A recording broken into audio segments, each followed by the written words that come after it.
hablando sobre la prevención de los riesgos eléctricos. Entonces, veamos, ¿qué es un riesgo eléctrico? No sé si ustedes ya vieron la diferencia entre peligro y riesgo.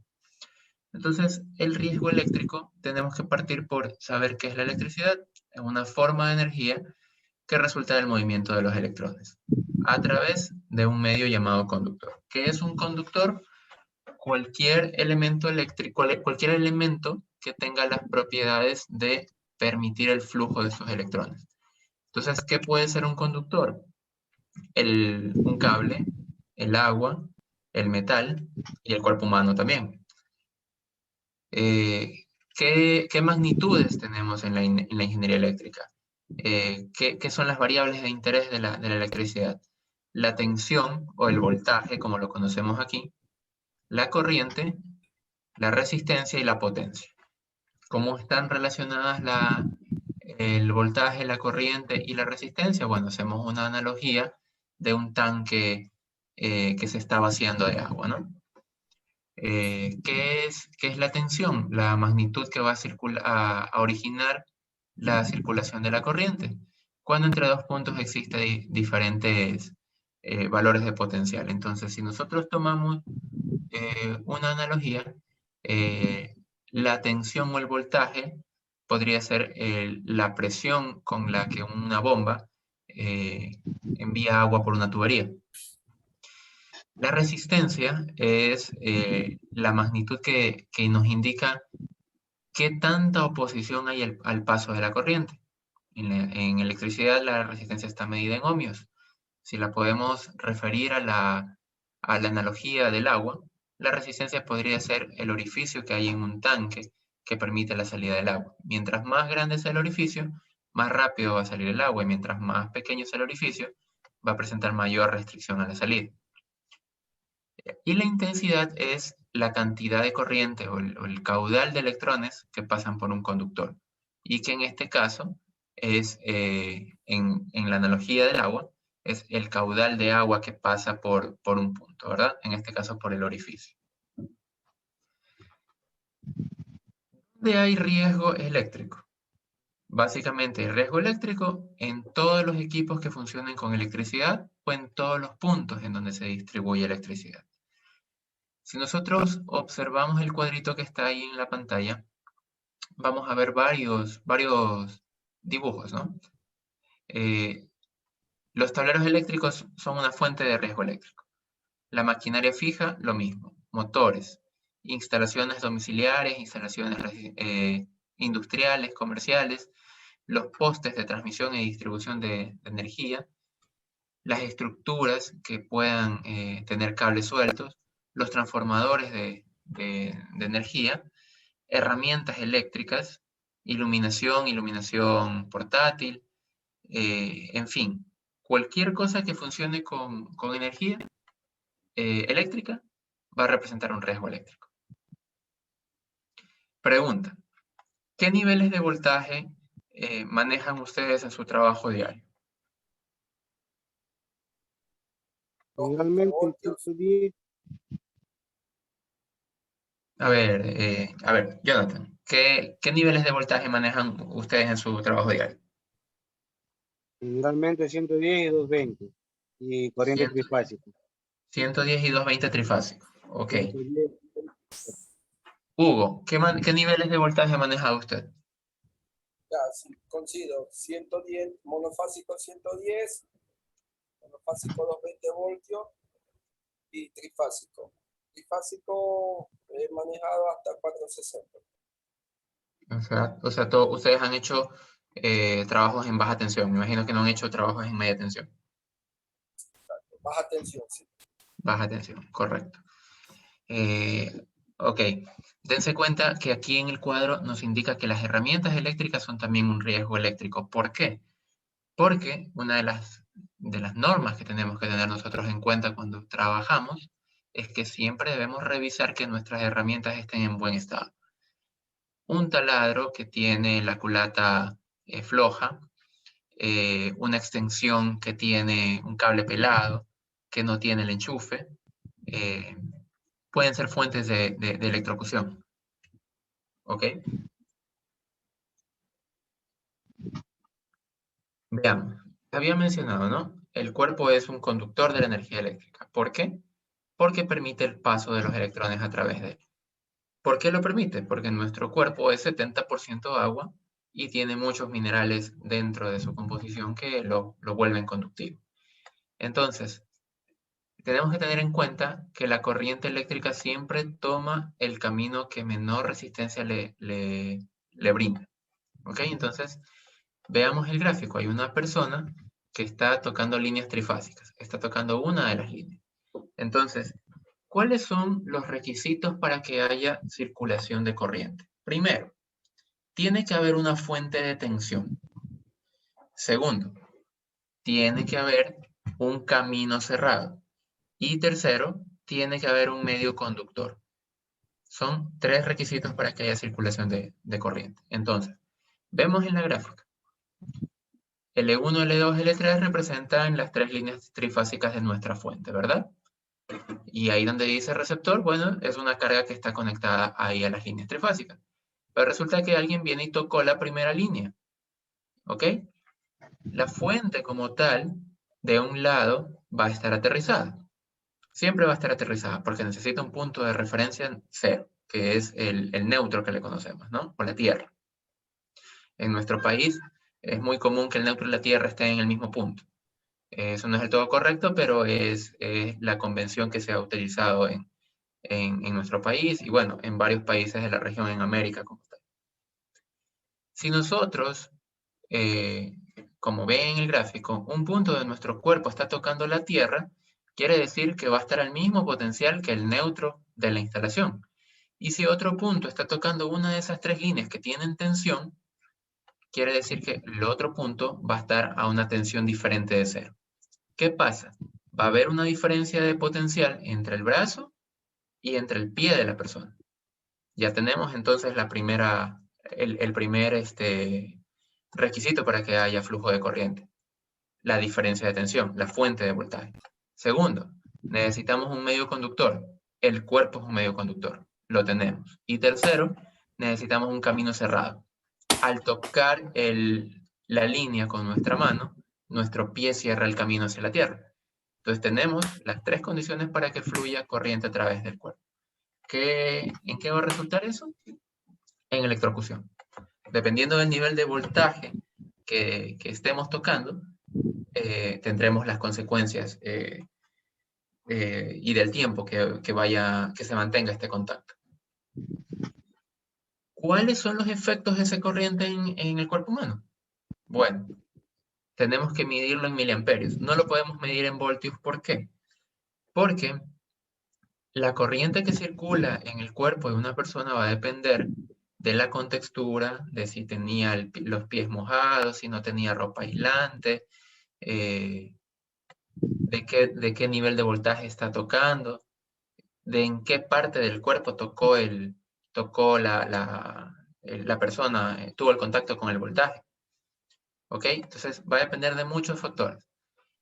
Pero lo que sí sabemos es que dependiendo de la cantidad de corriente que circule por el cuerpo, va a causar un efecto. Entonces tenemos un listado aquí en donde de 1 a 3 miliamperios que pase por el cuerpo, van a sentir un leve cosquilleo, como cuando no sé si alguna vez hicieron la prueba que cogían una pila de 9 voltios y la tocaban con la lengua. Bueno, algo similar a eso. Un hormigueo. De 5 a 8 miliamperios ya sienten un poquito más el choque, que no va a ser doloroso, pero va a ser como que un cimbrón. Ustedes van a poder soltar la fuente porque no les va a producir la tetanización de los músculos. O sea, no le va a hacer que cierre usted la mano. Entonces, si usted lo toca, se va a poder zafar. Pero si ya le circulan de 10 a 20 miliamperios, esta corriente le va a provocar una contracción en el músculo. ¿Ok? Si ya le provoca a usted la contracción en el músculo, usted a lo que toca en la fuente va a hacer esto. Y mientras tenga ahí metido el voltaje, usted no lo va a poder zafar, no lo va a poder soltar. Por más que quiera, ya el músculo está contraído. Ese es el efecto de la corriente. Por eso es que cuando a uno no le queda otra opción que tocar algo por ahí, tiene que siempre tocarlo con la parte de aquí. Porque si usted lo toca así, la fuente va a quedar de este lado. Su mano va a quedar hacia acá y no se va a quedar enganchada. ¿Ok? Entonces, cuando usted no esté seguro de que hay una superficie que pueda tener o no electricidad y no tiene una forma de comprobarlo, tiene que tocarlo con la parte externa del brazo, siempre. De la mano, perdón. Y bueno, eso es, digamos, que el mejor escenario que nos puede pasar, ¿no? Que podamos zafarnos. Empieza ya a subir la corriente, los músculos empiezan ya a quemarse. Se puede causar colapso respiratorio, contracciones musculares severas, convulsiones, fibrilación ventricular y finalmente la muerte. Si es que, digamos, usted logra salvarse de la fibrilación, lo pueden sacar del shock, queda por ahí golpeado y vive, para contarlo, lo más seguro es que su cuerpo va a tener quemaduras severas. La misma tabla, pero con colores por gravedad. Lo mismo, hasta 15 miliamperios puede ser como que ya el límite para no soltar. Después de 15 miliamperios ya no va a poder soltar la fuente, el corazón va a empezar a tener problemas. Más de 200 miliamperios, fibrilación ventricular. ¿Qué es la fibrilación? Es el latido anormal y exagerado del corazón. Empieza a bombear así, o sea, a bombear irregularmente y a gran velocidad, de tal forma de que va a llegar a un estado de colapso y se va a producir un paro cardíaco. Más de un amperio de aplicación dentro del cuerpo le va a producir quemaduras graves. Y lo más seguro es que le produzca la muerte. Ahora, hay otras consecuencias que pueden ir ligadas a este tipo de accidentes. Por ejemplo, de pronto no es el caso de ustedes porque ustedes me dicen que solamente trabajan en baja tensión. Pero ¿qué pasaría si un trabajador, un liniero, está arreglando una línea de media tensión de 13.800 voltios y está colgado en el poste? Si llegara a tocar una línea energizada y su pie o su otro brazo toca la otra línea, o hay una electrocución, ten en cuenta que va a ser 13.800 voltios en milisegundos. Entonces, eso primero le va a producir pérdida de conciencia. Si es que tenía el arnés puesto, se va a quedar colgado en el arnés y van a tener que hacer maniobras de rescate. Si no tenía el arnés puesto, va a caer. Y si no se murió por el chispazo, por tocar la línea, se va a morir por la caída. Entonces tengan en cuenta que los riesgos eléctricos siempre van asociados por otros riesgos en el trabajo.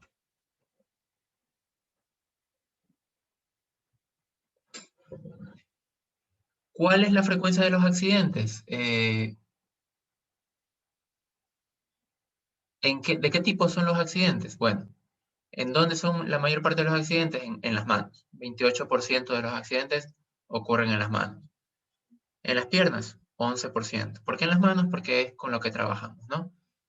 Lesiones por contactos eléctricos, 1%. Quemaduras por falta de aislamiento, 5%. Lo que mencionábamos hace un momento, ¿qué tanto es la gravedad de la quemadura o del choque, dependiendo del nivel de voltaje? No solamente depende del nivel de voltaje, depende de en qué parte usted está aplicando, ¿ok? Suponga que usted cierra el camino utilizando los brazos. Entonces, la corriente va a pasar de una mano a la otra y le va a cruzar por el corazón. ¿Lo ven? De acuerdo a cómo está en la primera gráfica. Si le toca la cabeza, la corriente va a pasar por su cerebro y va a fluir hasta los pies. Si le toca por la mano izquierda, va a pasar por el corazón y va a salir por uno de los pies. Si le toca la cabeza, va a pasar por el cerebro, por el corazón y va a salir por los pies. ¿Ok? Entonces, todas las consecuencias también van a depender de por dónde pasó la corriente. Veamos. ¿De qué va a depender entonces, por ejemplo, que que a Jonathan le apliquemos 220 y a Hugo también le apliquemos 220. ¿A quién le va a causar más daño esto? No lo sabemos, porque ustedes dos van a tener contexturas diferentes, tienen edades diferentes. Puede ser que en su momento alguien esté usando una suela de zapatos más gruesa que el otro, o que uno de ustedes esté descalzo, o que tenga los pies mojados, o que sus manos sean más callosas, por decirlo así. Entonces, todo ese conjunto de factores van a influir en qué tanta corriente va a pasar por su cuerpo. Entonces, para esto, se hizo un experimento en una universidad de Estados Unidos en donde tuvieron voluntarios para que les digan qué tanta resistencia tiene el cuerpo humano, ¿ok? ¿Qué descubrieron? Que el cuerpo humano como tal no tiene una resistencia fija, no es que lo mido en 10 ohmios y ya esa es mi resistencia, no. Esa resistencia va a depender de la cantidad de voltaje a la que le aplican a usted en su cuerpo. Entonces, ¿qué hicieron? Pusieron a dos personas, a dos voluntarios, y les aplicaron voltaje de 0 a 60 voltios DC con una fuente variable y fueron midiendo la resistencia del cuerpo. Y elaboraron esta tabla. Entonces, en 3 personas diferentes obtuvieron 3 resultados diferentes. Entonces, la persona 1 fue la que mayor valor de resistencia obtuvo. Cuando le aplicaron, por ejemplo, aquí 10 voltios, su resistencia estuvo arriba de 5000 ohmios. Pero el sujeto 2, cuando le aplicaron los 10 voltios, su resistencia estuvo abajo de los 4500. Y el sujeto 3 apenas llegó a los 4000. Entonces, fíjense. ¿Qué pasó cuando les aplicaron 40 voltios? Con 40 voltios, el sujeto 1 tuvo arriba de 4500 ohmios, el 2 abajo de 3500 y el 3 un poco más de 2500.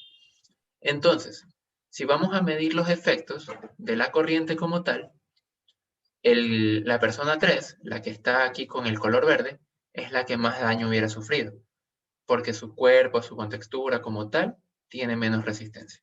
Entonces, eso es algo que también tenemos que tener muy claro. No a todas las personas les afecta de la misma forma. A unos les va a afectar más, a otros les va a afectar menos. De pronto eso es lo que hace la diferencia cuando a veces alguien ve un accidente grave y dice, chuta, pero ni le pasó nada. Qué bueno que vivió para contarlo. Correcto, depende de eso también.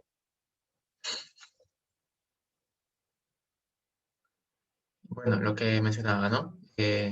La resistencia va a variar también por el punto de contacto, no es lo mismo la resistencia en la parte de arriba, en la cabeza, que si usted lo toca con la mano o si lo toca con la pierna.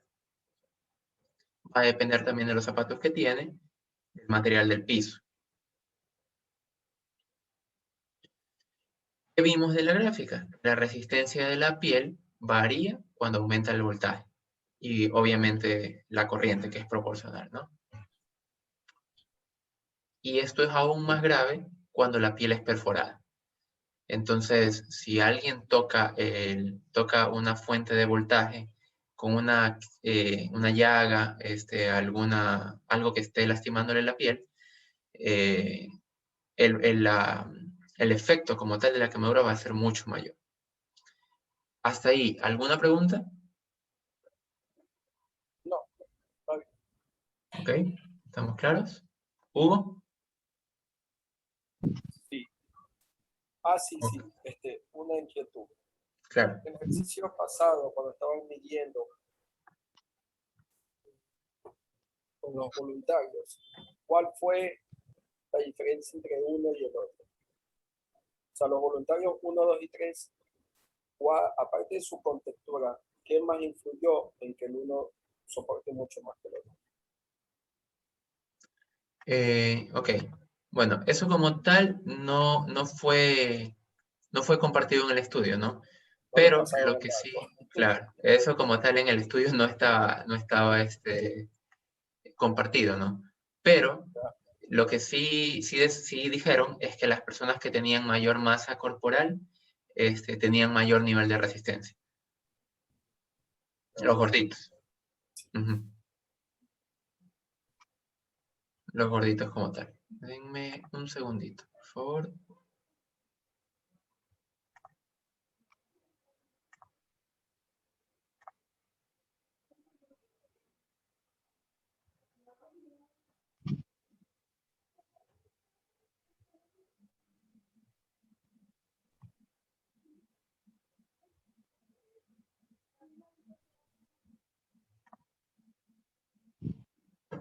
Un segundito, por favor. Sí, sí, sí, claro.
A ver, porfa, confírmenme si ahí lo pueden ver.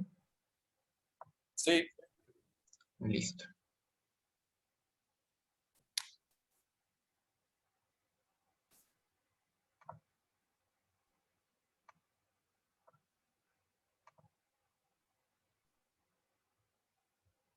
A ver, déjenme verlo.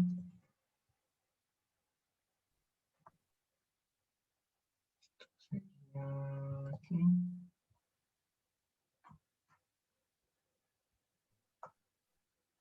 Ok, sigamos.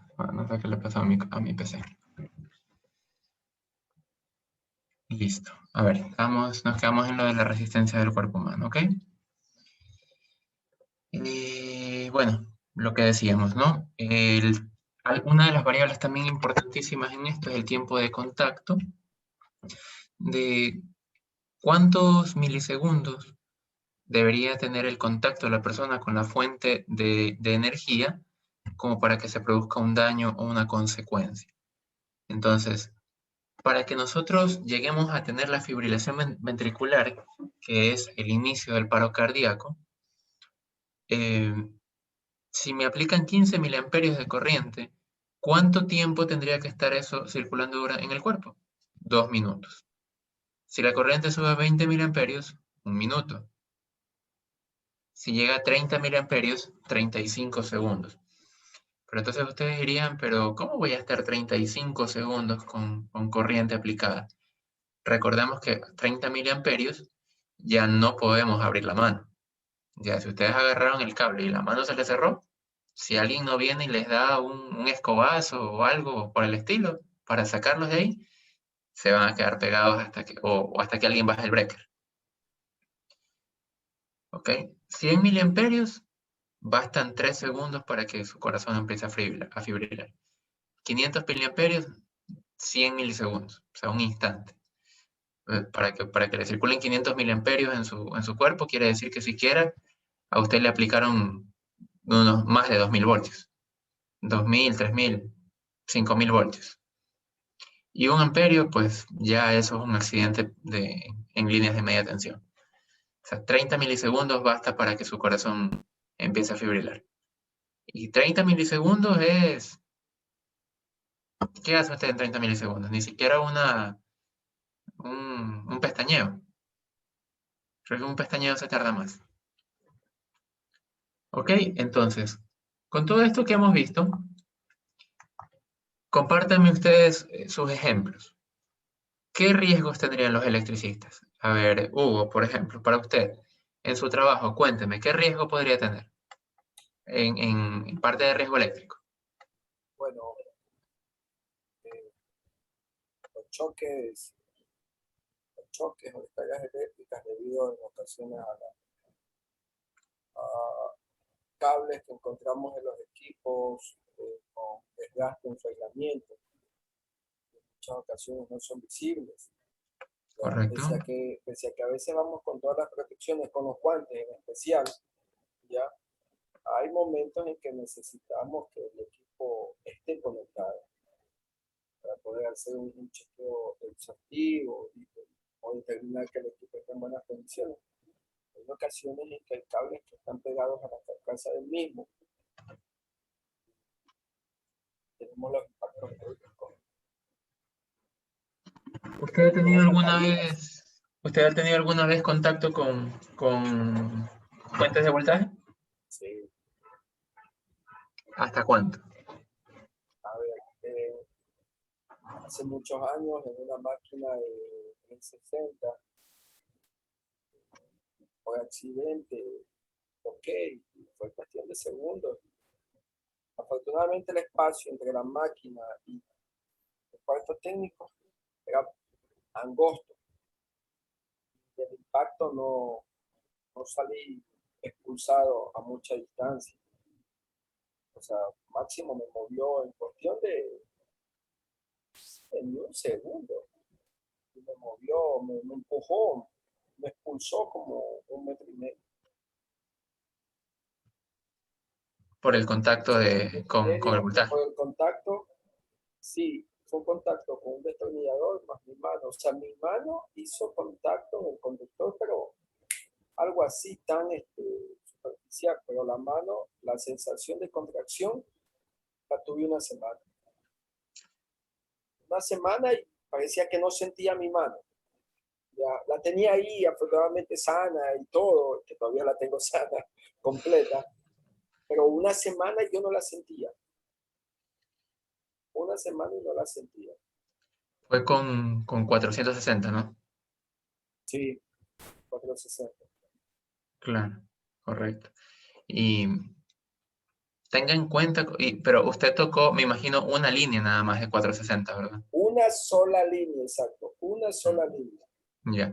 Entonces realmente no tocó 460. Tocó 277 realmente. Así es. Ajá, porque tocó una línea y tierra. Si hubiera tocado las dos líneas, ahí hubiera sido mucho más grave la cosa. Ahí hubiese sido otra película. Exactamente, exactamente. ¿Y usted, Jonathan, alguna vez ha tenido así contacto con la energía? Sí, algunas veces. Por lo general, a veces hemos ido a obras que ni los dueños de la institución, del domicilio, saben dónde generalmente saben estar los breques. Hay personas que los tienen dentro de su domicilio, hay personas que están afuera, y a veces nos ha tocado trabajar con corriente. Inclusive así llevamos el amperímetro para poder revisar el voltaje de todas las máquinas. A veces nos ha tocado trabajar con corriente. Generalmente en los equipos, bueno, pequeños y grandes, todos llevan capacitores, entonces generalmente a veces sí nos ha cogido y a veces, varias veces no hemos, o sea, no ha cogido la corriente, como dice el compañero, una línea, y a veces siento una sensación, primero se siente un ardezón en la mano, primero se siente un ardezón en la mano que parece que la mano ya no la tiene. Es verdad lo que dice el compañero Hugo, que a veces la sensación es rápido porque es en el instante, es al segundo, nomás cuando está con la energía, y realmente sí es verdad, eso es como que una quemazón primero, y después que ya uno ya ha pasado todo lo que nos pasó, a veces ya no siente a la mano y es la preocupación de uno porque son sensaciones que no, uno recién la experiencia nos hace hacer cuando se trabaja en cuestiones de energía y como siempre se trabaja nosotros con 220, por lo general una línea es la que nos afecta a veces, pero así toca a veces nosotros la corriente de trabajar con Claro. estos detalles de la experiencia que uno ha pasado. Entonces, por lo general, a veces así uno anda con guantes, generalmente andamos con botas, pero igual a veces la corriente no, tenemos protegida prácticamente la mano, lo que es la parte de la mano, pero no el brazo. Y a veces uno por dar un movimiento nos toca con lo que es la parte de la carne. Ok, ok, Así es la claro. experiencia en lo que es máquina. Ok, listo. Bueno, Y entonces, hay distintos riesgos de la electricidad. así A es, veces que hay justamente, ajá, cables, por lo general bueno, en antes habían cables que estaban a la intemperie, lo que es en las calles, los postes con las 3 líneas que vienen aéreos. En antes habían esas dificultades, ya no es como ahora que la tienen subterránea y tienen cable concéntrico. En el tiempo de antes la corriente venía en la parte de afuera y por lo general cuando nosotros trabajamos en aire acondicionado, en la parte exterior, a veces teníamos que poner la base de la condensadora y a veces tenemos bastantes redes de afuera con lo que es energía, pero eso era en antes, ahorita ya está la actualizada, ya no se ve esos cables guindados como en antes de la araña, que usted veía todo el cerco eléctrico al frente de la casa de la que estamos trabajando, pero ahorita ya como se ha actualizado y ahorita no hay esos peligros tanto latentes afuera en la calle, más lo que vienen a velas de alta voltaje nada más. claro, exacto, eso sí es algo que tiene que tenerlo muy en cuenta cuando usted realiza trabajo cerca de líneas energizadas. De pronto no en la línea, pero tener mucho cuidado cuando está cerca de la línea energizada. Ujú. Sí, Claro, porque justamente lo que generalmente ustedes a veces mencionan. nosotros trabajamos con, Ujú. Sí, amigo. generalmente a veces nosotros, generalmente a veces nosotros trabajamos con tubería de cobre y ahí por algún motivo la tubería de cobre es candente para lo que es energía, porque es un guiador de energía. Porque el cobre con la energía, así te separado lo más que se puede, usted sabe que la energía lo jala. Entonces eso sí, bastante, con eso es que nosotros trabajamos con bastante precaución. Se trabaja con bastante precaución en el sistema de lo que es por medio de la tubería de cobre. Correcto, sí, Todos sí. esos son los peligros que acontecen en lo que es en la parte de la línea blanca, de lo que es de aire acondicionado. Antes, como ya le explico, ya ahorita se ha actualizado la ciencia, ya tenemos cable concéntrico, ya no corremos tanto peligro, simplemente el peligro que corremos en la máquina. Claro, eso forma parte de lo que ahorita les muestro en la diapositiva, que es el contacto directo. Justamente todos los casos que a ustedes les ha pasado, en los que han tenido contacto con la energía, han sido con contacto directo. Porque ha sido o involuntario o accidental con un conductor, una instalación, un elemento, un enchufe, una máquina que tiene tensión directa, ¿ok?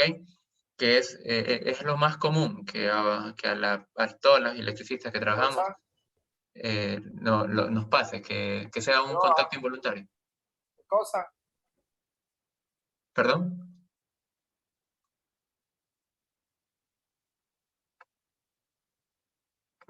al vecino. Ok, entonces, Igual tenía eso. a ver, vamos a intentarlo a Hugo. Yo le dije hace tiempo que vuelva a eso. Hugo, lo estamos escuchando. Vamos a poner en silencio. A ver cómo lo silencio.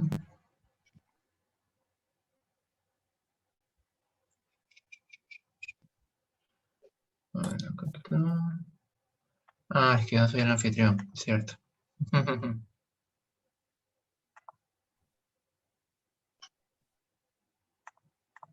Listo. A ver. Aquí está. El contacto indirecto como tal ocurre cuando lo que tocamos son las carcasas.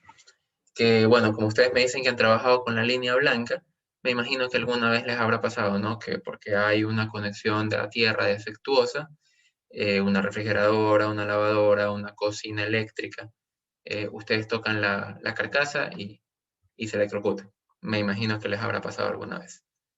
Sí. Ujú.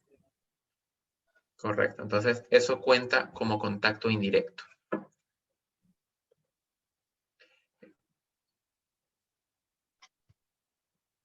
Bueno, aquí tenemos también, bueno, otro de los riesgos a los que están sometidos los electricistas también son las caídas a distinto nivel. Lo que usted menciona, ¿no? La instalación de los compresores. Eso es algo, pero que es trabajo en altura. Y lastimosamente, cuando ustedes trabajan en casas, en residencias, en una residencia no va a encontrar un punto de anclaje, como para poder usar un arnés o un retráctil con doble slinga y tener una línea de vida. Entonces, en una casa no va a encontrar eso. Lastimosamente, le va a tocar trabajar encima de la escalera y por la instalación como tal, no se va a poder armar un andamio, me equivoco. Ok, ¿por qué? Porque la normativa como tal indica que la escalera únicamente tiene que ser usada para acceder al punto de trabajo, más no para trabajar encima de la escalera. Esa es la normativa como tal. Si usted va a Cervecería Nacional, Holcim, Nestlé, Arca Continental, cualquiera de las multinacionales que tienen los estándares internacionales, le van a decir que usted en escalera no puede trabajar. Y si necesita hacer trabajo en altura, tiene que armar un andamio certificado. Pero como nosotros estamos haciendo trabajos residenciales, pues es más complicado. Entonces, como no queda de otra que armar la escalera, siempre lo que se recomienda es trabajar con dos personas. Una persona que esté en la parte de abajo sosteniendo la escalera y en la medida de lo posible encontrar un punto a donde amarrar la escalera, la parte de arriba. Nunca subirse en el último peldaño ni los últimos dos peldaños, siempre tener, o sea, para que el cuerpo no se venza hacia adelante, siempre tener precaución de que las patas tengan los correctos cauchos antideslizantes, verificar los peldaños que no estén partidos, verificar si es que van a trabajar en cerca de líneas energizadas, verificar que la escalera sea de fibra, que no sea conductiva, entre otras cosas que se tienen que tener en cuenta cuando usted usa una escalera, ¿no? Otra de las cosas importantes, supongo que ustedes usan taladro, usan amoladora para sus trabajos, ¿verdad? Entonces, otra cosa importante es que ustedes utilicen protección auditiva, protección ocular, para poder trabajar ante la proyección de partículas, ¿verdad? O de fragmentos que se le pueden incrustar en los ojos. Eso es algo también muy importante. Siempre que trabajen con taladro, tienen que tener la precaución de tener sus gafitas. Ahí de pronto, si lo tienen en su mochila, un par de gafas de esas, de las que usted encuentra en el Kiwi, nunca está de más de que usted se ponga las gafas cuando va a hacer algún trabajo que pueda generar fragmentos o generar partículas. ¿Qué vamos a hacer para prevenir los contactos eléctricos directos? Utilizar el EPP adecuado, ¿no? ¿Cuál es el EPP? El EPP adecuado siempre va a depender del trabajo que ustedes van a hacer, del nivel de riesgo que van a tener. Siempre que van a hacer un trabajo eléctrico, la primera medida de seguridad son las botas dieléctricas. Las botas de trabajo que tienen punta dura suelen ser con punta dura de composita o pueden ser también con punta de acero. Se prefiere que sea con punta de composita, ya que ustedes van a tener riesgo eléctrico. Entonces estas botas como tal son aislantes y le van a permitir a usted trabajar de manera más segura. Utilizar guantes adecuados para la tarea, eso es algo también indicado. ¿Por qué? Porque si ustedes van a trabajar con líneas energizadas, porque la primera recomendación como tal es no trabajar con línea energizada. Pero como ustedes mismos han mencionado, hay momentos en los que es imposible desenergizar. Ya sea porque no pueden cortar el suministro como tal, porque implica cortar el suministro de otros lugares, o porque no conocen ni siquiera dónde está el breaker que tiene que cortar. Entonces, para eso, ¿qué es lo que se tiene que hacer? Utilizar guantes, no nos queda de otra. Y, por ejemplo, lo que usted menciona, que a veces incluso se utiliza guantes, lo toca con el brazo, utilizar uniforme de manga larga. Entonces, puede ser camisa de tela jean o puede ser buzo de tela camiseta. Cualquiera de los dos. Eso también le va a ayudar a que usted evite el contacto con las partes eléctricas. De preferencia, yo le recomendaría la camisa de tela jean. ¿Cómo prevenimos los contactos eléctricos indirectos? ¿Qué hacemos? Tenemos las cajas como tal, las cajas de conexión de distribución de la energía eléctrica, tenemos que tenerlas en buen estado, ¿sí? Tenemos que tener los enchufes adecuados, todas las extensiones con sus cables bien puestos, no usar esas extensiones artesanales que he visto en obras, o he visto que mucha gente lo usa. ¿Qué hacen? Cogen un palo, un trozo de tabla, y ahí atornillan un tomacorriente de esos de $1 que compran en el comisariato, o de 99 centavos en el ferrisariato. Agarran un cable gemelo y lo trenzan, y esa es la extensión. No, esa no es la manera adecuada de trabajar. O sea, no les cuesta nada armar una extensión completa, una extensión buena. Por ejemplo, a ver, justamente aquí tengo una extensión.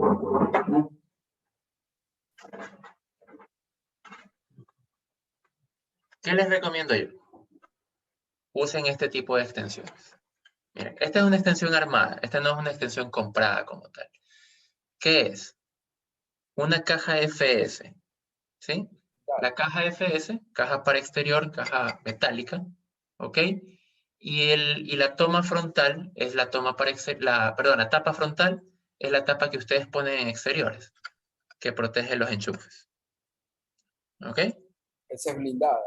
Esa es blindada. ¿Sí? ¿Qué más? Esta extensión, esta caja como tal, viene con un agujero de media pulgada, aquí. Entonces, ¿qué hicimos? Compramos cable concéntrico y le pusimos una prensa stop, ¿no? La prensa stop es hermética. Entonces por aquí no va a entrar agua. No va a entrar agua, no va a entrar polvo, no va a entrar limaña. ¿Ok? Y como ustedes saben que las extensiones se maltratan, la caja metálica, miren cómo la tengo ya rayada, ¿sí ven? Si la alcanzan a ver ahí. Sí. Ya está rayada. Sí, porque está hecha para el uso en el campo. Entonces, en los trabajos que hacemos, igual, se necesita que estas cosas tengan robustez.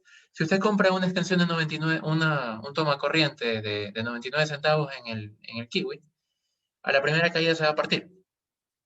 ¿Ok? Entonces, usted tiene que conseguir herramientas y usar herramientas de acuerdo al nivel de exigencia de su tarea.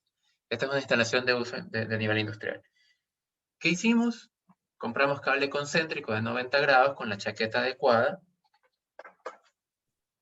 Y el otro extremo, un tomacorriente blindado. Igual, no uno de los tomacorrientes así como que medio truchos. No, un tomacorriente un enchufe, perdón, blindado. ¿Sí? Es plástico, de tal forma que estos no se parten. Es plástico reforzado. O sea, esto lo tira usted contra el suelo, esto no se parte. Y aquí igual, esto de aquí lo prensa a la entrada del cable, de tal forma que usted lo jala y no se va a soltar. Entonces, este tipo de extensiones, si usted no compra una extensión de esas que ya vienen armadas, este tipo de extensiones son las recomendables para que usted las use. Y para que no se maltrate como tal y no esté enredada, desenredada, póngala en un carrete. ¿Ve? Esta extensión está puesta en un carrete, de tal forma de que usted siempre va a tener el cable ordenado cuando va a campo y cuando termina de usarlo, lo vuelve a enrollar y lo lleva aquí. No lo agarra y lo enrolla y lo tira encima en el balde de la camioneta y le tira cosas encima que machuquen el cable. No, ¿por qué? Porque usted tiene que cuidar el tema de las extensiones. Eso es algo muy, muy, muy importante. Si usted empieza a tener extensiones peladas o algo así, eso es un punto tanto de falla como de peligro para las personas. ¿Alguna pregunta? No, está bien, hasta ahí todo Ok. claro. Listo. Bueno, y otro de los riesgos también es exposición a contaminantes físicos y químicos cuando ustedes hacen trabajos en espacios confinados, en plantas industriales. Si ustedes trabajan en refrigeración, van a estar expuestos a amoníaco, a freón, que son los refrigerantes de los sistemas de enfriamiento. No sé si ustedes trabajan a nivel industrial de frío con amoníaco, tal vez. No, con amoníaco, bueno, con amoníaco hace años, pero no me gustó. Uno se expone mucho. Es complicado. Una fuga de amoníaco, a ver, solo me tocó vivir esa experiencia en una empacadora cuando estaba el boom del empacador aquí en el país. En Mapasingue hubo una fuga de amoníaco. Empezó la evacuación. Empieza la evacuación y vayan los técnicos de aire acondicionado y de refrigeración. Yo dije, no, hasta ahí nomás. No, en Tienen que un usar, descuido uno queda como pescadito fuera del agua. Así lo cogen. Así nos coge con esa muñeca. Sí, ya. Esas son las máscaras para cuando usted va a manipular amoníaco. La protección, la full face. Necesita, bueno, ahí no tiene los filtros, ¿no? Pero se utilizan los filtros para gases, que son estos filtros amarillos que están aquí. Esa es la protección completa para cuando usted va a manipular amoníaco. O sea, cuando usted se va a exponer al gas amoníaco como tal, a una fuga. Y bueno, si va a manipular algún otro equipo, aparte de eso, los guantes de caucho, ¿no? Pero en todo caso, sí, el tema del uso de amoníaco, o sea, del manejo como tal del amoníaco es algo muy, muy complicado, muy sensible como tal. Es muy peligroso porque una fuga de amoníaco y una exposición directa a usted no le da ni un minuto. O sea, en así un minuto se es. puede quedar ahí adentro y no lo salva nadie. Incluso ya está prohibido el uso de amoníaco. Los equipos que trabajan con amoníaco vienen con un circuito pequeño en el cual ya no se hace el tendido de líneas, las mismas que pasaban por muchas alas de la planta. Ya hacen un circuito más pequeño donde cualquier fuga queda en un espacio pequeño también para el manejo. No se expande tanto. Pero igual fuga de amoníaco es fuga de amoníaco. Claro, es muy, muy complicado eso. Ok, vamos a ver un pequeño video.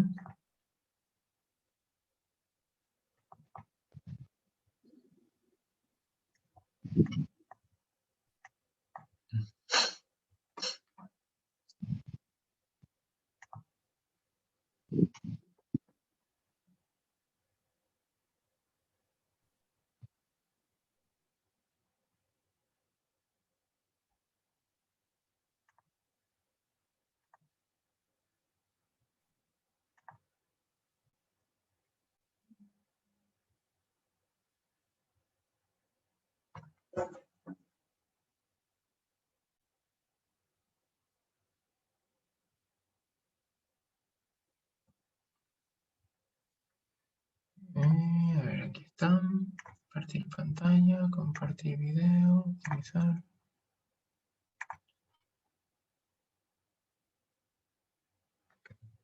Ok.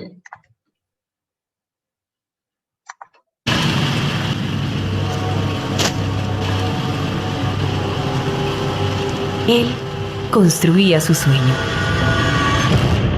Ahora construye otra realidad.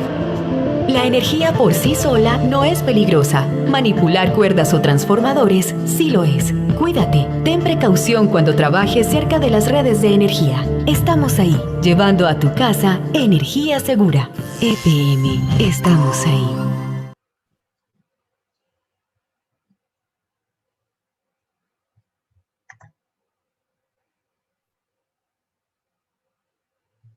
Bueno, no sé si es que lo pudieron ver porque a mí se me congeló un poco la pantalla. ¿Lo pudieron ver? No, no pasa de nuevo. Sí, a ver, dame un segundito.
Él construía su sueño. Ahora construye otra realidad. La energía por sí sola no es peligrosa. Manipular cuerdas o transformadores sí lo es. Cuídate, ten precaución cuando trabajes cerca de las redes de energía. Estamos ahí, llevando a tu casa energía segura. EPM, estamos ahí. Era justamente lo que mencionábamos hace un momento de trabajar cerca de las líneas energizadas. ¿Qué pasa si ustedes van a instalar algo que implica montar una tubería rígida o una tubería metálica, de esas que vienen de 2.4 de 3 metros? Y por estarla izando, tocan una de esas líneas. Tocar una de esas líneas es algo peligrosísimo, es algo que puede ser mortal. ¿Ok? Eso es una de las cosas que también tienen que tener mucho ustedes en cuenta cuando trabajen con este tipo de líneas.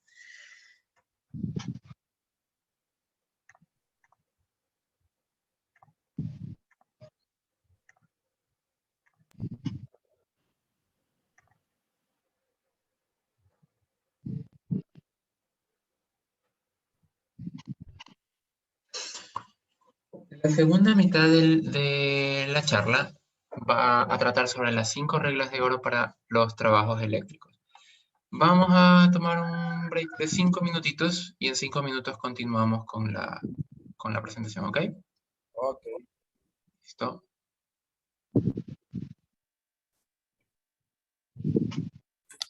Menos 8 y 21.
Gael.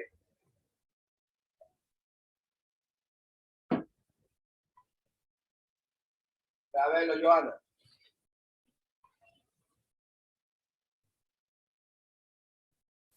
Ven que ya empecé.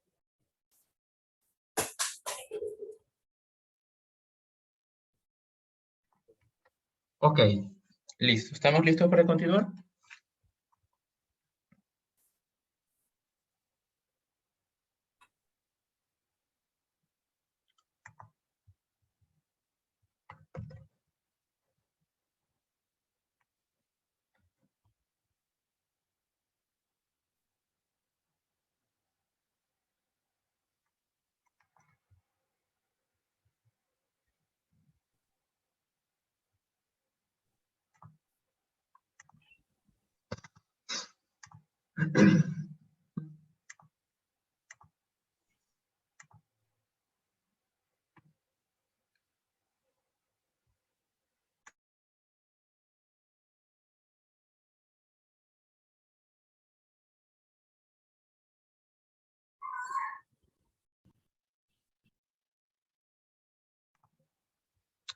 Hola.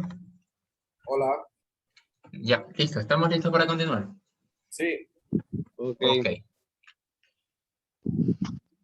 Entonces, como les dije hace un momentito, vamos a ver sobre las 5 reglas de oro para trabajar con seguridad con la electricidad, ¿ok? Bueno, para empezar, ¿han escuchado ustedes hablar sobre las 5 reglas de oro para trabajar con la electricidad? Sí. Ok, ¿en dónde lo han escuchado? La capacitación que tuve. En capacitaciones, ok. Listo, esto es algo que usan mucho en las distribuidoras, sea CENEL, sea Eléctrica de Quito, sea ERSA, Centro Sur, etc. Transelectric, ok. Es algo que es mandatorio para poder trabajar en media tensión. O sea, no es opcional, es obligatorio. Listo. ¿En qué consisten estas 5 reglas de oro de la electricidad? Bueno, primero tenemos que cortar la fuente, luego bloquear, luego comprobar que ya no hay tensión, poner a tierra y en cortocircuito y señalizarla y delimitar la zona de trabajo. A breves rasgos, esas son las cosas que tenemos que hacer para poder trabajar con seguridad con una fuente de energía eléctrica. Entonces, vamos a ir desmenuzando cada uno de estos pasos para que ustedes lo puedan ver. Corte efectivo de las fuentes de tensión. ¿Qué significa corte efectivo? No solamente es como que lo retiramos, sino que vemos que visiblemente la fuente está abierta. ¿Ok? Se debe abrir con corte visible las fuentes de tensión. Cualquier interruptor, cualquier seccionador que aseguren que no se va a volver a cerrar. Esto es algo muy importante. ¿Por qué? Porque ustedes trabajan en media tensión, en baja tensión, perdón. El corte efectivo de la fuente de tensión es simplemente bajar el breaker, ¿verdad? Y ver que el breaker está bajado. ¿Ok? ¿Qué les asegura que no va a volver a subir ese breaker o alguien va a volver a subir ese breaker? O peor aún, ¿qué les asegura que efectivamente está bajado el breaker? Lo que nos asegura es que midamos y comprobemos que efectivamente no haya ningún flujo de energía eléctrica y que también nos asegura que nadie vaya y accidentalmente lo suba, es que cojamos, señalicemos o pongamos los candados, que son los bloqueos que se utilizan en este caso. ¿Ya? Exacto. Y las llaves se las dividen para que al final, cuando ya se suba el breaker, el disjuntor, todos estemos en el punto, todos estemos conscientes de que el trabajo está concluido, culminado y se proceda a activar en este caso el breaker. Correcto. Justamente ese es el segundo paso, el enclavamiento o bloqueo de los aparatos de corte. Si ya estamos seguros de que hemos retirado la fuente, la tensión como tal, hemos hecho el corte efectivo, el segundo paso, la segunda maniobra es enclavar o bloquear estos aparatos de corte, ¿no? ¿Qué nos dice? El conjunto de operaciones destinadas a impedir la maniobra de dicho aparato. ¿Qué puede pasar si no enclavamos el este? puede haber un fallo técnico, puede haber un error humano, puede haber una causa imprevista. ¿Por qué? Porque cada instalación es diferente. Entonces, por ejemplo, la forma en la que ustedes trabajan en instalaciones residenciales puede ser un centro de carga, el breaker. Simplemente va usted a la cocina, a la bodega, a donde sea que haya instalado el centro de carga, abre la puerta y baja el breaker. Listo. Ese breaker no tiene un mecanismo de bloqueo. Otra forma en la que puede ser, va usted a un tablero de control, ve un breaker de caja moldeada, un breaker de real DIN y lo baja. Esos breakers normalmente tampoco tienen un mecanismo de bloqueo. ¿Cuál otra? Un interruptor motorizado. Por ejemplo, en una transferencia manual o en una transferencia automática o en un tablero que tiene un breaker de 2500 amperios. Ahí ya no es un breaker de caja moldeada que lo baja con la mano. Ahí ya es un breaker motorizado, algo que necesita un resorte para poder cerrar. Esos breakers normalmente tienen una palanca en donde usted puede ponerle un candado, puede ponerle un candado, que es de hecho la forma de señalizar, ¿no? De bloquear como tal. Entonces, siempre es importante que antes de que van a hacer el trabajo, tengan muy clara cómo es la instalación. Porque no todas las instalaciones son iguales. Hay unas que están técnicamente bien hechas, hay otras que no cuentan con las seguridades adecuadas. Entonces, les corresponde a ustedes evaluar cómo está hecha cada una de esas instalaciones. ¿Cómo se puede conseguir este bloqueo? Se puede poner un bloqueo mecánico con cerraduras de seguridad, candados, como mencionaba Hugo. Puede ser también un bloqueo eléctrico, porque puede ser que no sea un breaker, puede ser que sea una caja fusible. Entonces, ¿qué tienen que hacer? Retirar la caja fusible y retirar cada uno de esos fusibles. Ese es el bloqueo eléctrico. Y aparte de bloquear, ¿qué tienen que hacer? Señalizar, poner un rótulo. Normalmente estos candados vienen con una tarjeta en donde indican qué persona es la que está trabajando en esta zona.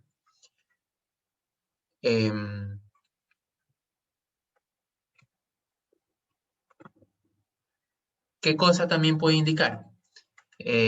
Prohibido operar, se están realizando trabajos, riesgo eléctrico, cualquier leyenda que indique que la operación como tal va a representar un riesgo y por lo tanto está prohibido. Aquí están las etiquetas. Normalmente cuando usted usa un candado y bloquea, sea un guardamotor, sea que bloquee un seccionador, etcétera, etcétera, cualquier dispositivo que sea bloqueable, tiene que ponerle una etiqueta obligatoriamente. ¿Por qué? Porque la idea de esto es que una persona que no está informada del trabajo, porque esto es algo muy importante, resulta que usted va a una planta en donde hay 10 técnicos de mantenimiento, pero 5 trabajan en la jornada de la mañana y 5 de la tarde. Y usted entró a trabajar en la mañana y su trabajo va a durar hasta la noche. Entonces usted informó al líder de la mañana que iba a estar trabajando ahí. Vino el líder, le ayudó a hacer el bloqueo, le puso ahí usted la etiqueta y todo bien. Resulta que esa persona se fue, lo dejó usted trabajando y ni se acordó que estaba usted ahí trabajando. Viene el técnico de la tarde y el técnico de la mañana no le informa al de la tarde. Oye, hay un contratista que está aquí trabajando. Entonces el técnico de la tarde, ¿qué va a hacer? Va a venir y no va a saber quién está haciendo el trabajo. Y si no sabe y necesita operar la máquina, ¿qué es lo que va a hacer? Retirar el candado, cortarlo, tal vez, se me ocurre. Si es que está apurado y no quiere. ¿Y qué va a representar eso? Un riesgo. ¿Por qué? Porque hay puesto un candado ahí, pero nadie está señalizando por qué está puesto ese candado ahí. Entonces, tan importante como el bloqueo es la señalización. Siempre usted tiene que señalizar que está realizando un trabajo y por qué lo está realizando. Y es más, en la medida de lo posible en estas etiquetas, se pone el nombre y la empresa y el número de celular de la persona encargada del trabajo. Como mencionaba Hugo, los dispositivos de bloqueo, ahí están en la foto, los candaditos, se llama normalmente, bueno, se llamaba Loto, el estándar como tal de bloqueo. Ahora hay una versión actualizada de Loto que se llama Lototo, que significa lockout, tag out y try out, que en español es bloquear, etiquetar y verificar. Entonces, antes el estándar únicamente se llamaba loto. Significaba bloquear y etiquetar. Pero ahora el estándar es lototo, que es bloquear, etiquetar y verificar. Entonces, ¿qué implica esto? Que ahora no solamente va usted a bajar el breaker, a retirar los fusibles y poner el candado y etiquetar. No, va a hacer también la verificación que efectivamente hay ausencia de tensión. En esta foto, nosotros vemos, no sé si ustedes habrán usado alguna vez estos guardamotores que dicen Telemecanic, bueno, ahora son Schneider. Son guardamotores que tienen ahí en una de sus pestañitas un pequeño dispositivo de bloqueo. Entonces, cuando está en la posición apagada, usted puede jalar esa pequeña manija y va a quedar ahí un agujero en donde usted va a poder poner un candado. Ese candado le va a indicar a la persona que no está familiarizada con el trabajo que eso no se puede operar y además le va a impedir operarlo mecánicamente. O sea, la única forma ahí de operarlo va a ser abrir el candado o romper el candado, una de dos.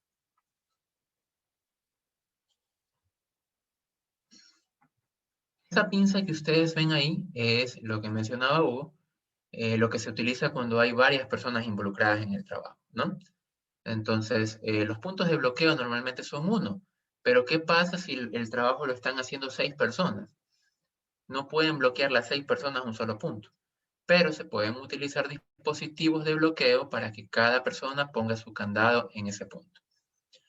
En esa tenaza que ustedes ven ahí, puede ser usada para bloquear el dispositivo de corte y en cada uno de esos agujeritos, cada persona va a poner su respectivo candado. Una vez que han terminado el trabajo, cada quien va a retirar su candado y se puede hacer la energización normalmente. ¿Por qué se hace esto? Porque hay trabajos que pueden ser muy grandes, que puedan involucrar a varias personas y en medio de los trabajos es difícil la comunicación. Entonces uno no simplemente puede decir, oigan, ¿saben qué? Si fulano de tal ya salió de la máquina. Ah, sí, yo lo vi que está por afuera, pero resulta que no, que fue afuera a ver una herramienta y regresó a trabajar a la máquina. ¿Y qué pasa si esa persona no había puesto su candado? Dicen, sí, no te preocupes, él ya salió, vuelve a poner nomás la atención. Y si él todavía estaba trabajando en el tablero y estaba con las manos en las barras. Entonces, esta forma de ahí de cortar la energía y aparte de bloquear y que todas las personas bloqueen, es una manera de garantizar la seguridad de todas las personas. Porque todos los trabajos tienen que tener siempre un alto nivel de seguridad. ¿Alguna pregunta? No. ¿Ustedes han usado alguna vez estos dispositivos de corte y de bloqueo? Sí. Yo sí. Sí lo he usado. ¿Usted, Jonathan? Generalmente con sticker nomás. Con Sticker. sticker. Ajá. ¿Usted, Hugo, en dónde los ha usado? Cuando dábamos mantenimiento a CENEL, A CENEL. ¿En qué parte? íbamos al Salitral, ¿Ya? donde generan electricidad, obviamente, 7 kilómetros 7 vía la costa. Ok. Ahí igual nos hicieron una inducción, ya habíamos tenido una capacitación en China, llevamos justo nos habían pedido si teníamos en ese momento, utilicemos equipos de bloqueo. Y aproximadamente había llevado yo 2. Bueno, ellos después me dijeron que aparte de eso teníamos que bloquear más y nos facilitaron 2 más. Y efectivamente es tal cual como indicó, de que va etiquetado, va el nombre y el número de teléfono de la persona que está al frente y de la institución, empresa en este caso, para un caso de, inmediatamente ya saben con quién comunicó. Sea que se olvidó de la llave y la necesitan, o sea que haya sucedido algún accidente. Correcto, correcto. Esa es la finalidad de identificar a los responsables del trabajo, ¿no?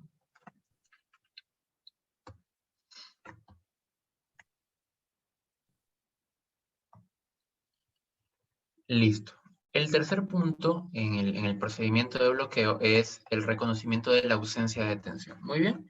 Ya desconectamos, hicimos el corte, ya bloqueamos para que no se vuelva a energizar y ahora tenemos que verificar que efectivamente no hay tensión. ¿Por qué? Es muy común y más común de lo que parece, y ustedes lo pueden corroborar por la experiencia que tienen, que alguien les dice, oiga, bueno, ustedes le preguntan, ¿no? al cliente, oiga, ¿y dónde puedo hacer el corte? Chuta, ¿sabes qué? Creo que es en este tablero. Me parece que es ahí. ¿Y no tiene los planos? No, no tengo. Es que eso los tenía el técnico anterior y él se fue y ya no dejó puesto aquí la información. Pero sí, yo creo que era ese. Bueno, baja el breaker y dice, sí, sí, ya trabaja. Baja el breaker, pone el bloqueo y todo, y va y pone la mano. Corriente. ¿Qué pasó? Teníamos que verificar que efectivamente no había la tensión. ¿Por qué? Porque no sabemos si efectivamente cortamos el que era. Puede ser que hayamos cortado el que no era. Entonces, para evitar esos accidentes y no confiarnos, tenemos que nosotros mismos asegurarnos que no hay voltaje para trabajar en esa zona. ¿Cómo hacemos eso? Con los detectores de tensión, si es que vamos a trabajar en media tensión, o con el multímetro si vamos a trabajar en baja tensión. ¿Ok? Es tan fácil como medir entre líneas, si es trifásico, medir entre las tres líneas, y neutro, y si es monofásico, entre línea y neutro. ¿Qué tenemos que hacer para hacer la medición de la tensión? Siempre tenemos que utilizar guantes aislantes y botas. O sea, si es que no estamos seguros de que ya el área está desenergizada, la recomendación es que tiene que utilizar los guantes aislantes. Ahora, bueno, este es un cuadro informativo para cuando si es que alguna vez ustedes tuvieran que trabajar en tensiones superiores, no en tensiones elevadas. Hay distancias de seguridad a las cuales usted se puede acercar a líneas energizadas. En el caso de baja tensión, las distancias no importan realmente, porque usted puede estar tan cerca como 10 centímetros de una línea energizada que no va a haber conductividad, porque la tensión es muy baja. Pero si usted está ahí hablando de miles de voltios, si usted se acerca a una línea, el campo magnético que genera esta línea puede hacer que haya un chispazo, que haya un arco, si usted se acerca, porque usted es una persona conductora. ¿Ok? Entonces, ¿qué pasa si usted va a hacer una desconexión en una celda de media tensión, en una celda aislada en aire, que está con los polos expuestos, y la celda tiene 15 kV alimentados? Usted no se puede acercar a más de 90 centímetros de ahí. ¿Por qué? Porque si las condiciones lo permiten, si hay unas condiciones y muy mala suerte, se puede producir usted un arco y un chispazo desde la fuente de tensión hacia usted. Y eso puede tener consecuencias severas. Ahí tenemos los valores. Lo mismo sucede cuando usted trabaja con líneas energizadas. Lo usual aquí en las líneas de subtransmisión, 69 kV, si va a medir la tensión, no puede ser a más de 1.40 metros. Los detectores de tensión no son con contacto, son a distancia, porque únicamente miden el campo magnético de la línea como tal. Entonces, si ya detectan que hay campo ahí, saben que la línea está energizada. ¿Sí? Entonces, esto es como una información para que lo tengan en referencia. Aquí en el Ecuador no manejamos 380 kV, pero sí hay una zona en el país que tiene un anillo de transmisión de 500 kV. Pero bueno, eso ya son otras consideraciones en esos trabajos, ¿no? Y bueno, el reconocimiento de la ausencia de tensión siempre tiene que realizarse con el instrumento adecuado para el nivel de tensión en el que están trabajando. En baja tensión, el multímetro, porque los multímetros miden, me parece que hasta 1000 voltios, algunos creo que son solamente hasta 600, y los amperímetros de gancho, dependiendo del ancho de la pinza, pueden medir creo que hasta 600 amperios, me parece. ¿Cuál es el cuarto paso? Bueno, este paso como tal Digamos que es hasta cierto punto opcional en sistemas de baja tensión, pero es obligatorio en sistemas de media tensión para arriba. ¿Qué es lo que usted hace? Una vez que va a trabajar y ya se aseguró, primero, de que cortó la fuente, segundo, que bloqueó, tercero, que verificó efectivamente que la fuente está en cero, que ya no hay tensión, ¿qué es lo que tiene que hacer? Poner en cortocircuito y a tierra todas esas fuentes de tensión. Entonces, supongamos, usted va a trabajar en un tablero de distribución de 220 y a ese tablero lo alimenta el transformador de 220 que tienen en planta. Usted ya le desconectó el secundario del transformador o el primario si es que la desconexión era completa. Si ya desconectó si ya está seguro que no hay tensión en bornes de secundario del transformador, quiere decir que ya no va a haber tensión en las barras del tablero de distribución. Pero para asegurarse de que no va a haber energización por el lado de la carga, ¿qué es lo que tiene que hacer? Cortocircuitar las barras, es decir, unir la línea 1, la 2 y la 3 y eso mandarlo a tierra. En media tensión es un poco trabajoso, digamos, el tema si es que no tuviera barras, si es que tuviera que hacer cableado externo. Pero en media tensión es obligatorio y les voy a mostrar por qué. Estos accesorios son accesorios precisamente para cortocircuitar líneas. Si ustedes se dan cuenta aquí, la parte del pico que parece una llave francesa, eso es una mordaza. Y estos cables son conductores de cobre desnudos. Todos estos de aquí tienen a un punto común. Entonces, los tres se unen en un punto común aquí en esta cajita verde. ¿Cómo se usan? En las líneas aéreas, cada una de esas mordazas va atrapando cada uno de los cables. ¿Ok? Y finalmente el cable común va hacia la tierra y se pone una varilla aterrizando. ¿Por qué se hace esto?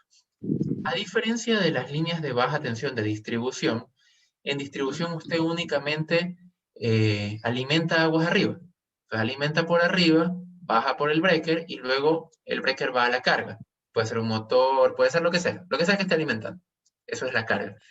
La carga en baja tensión rara vez funciona como fuente, a no ser que sea un generador, pero es muy poco común que eso suceda. Sin embargo, en media tensión eso sí sucede. ¿Por qué?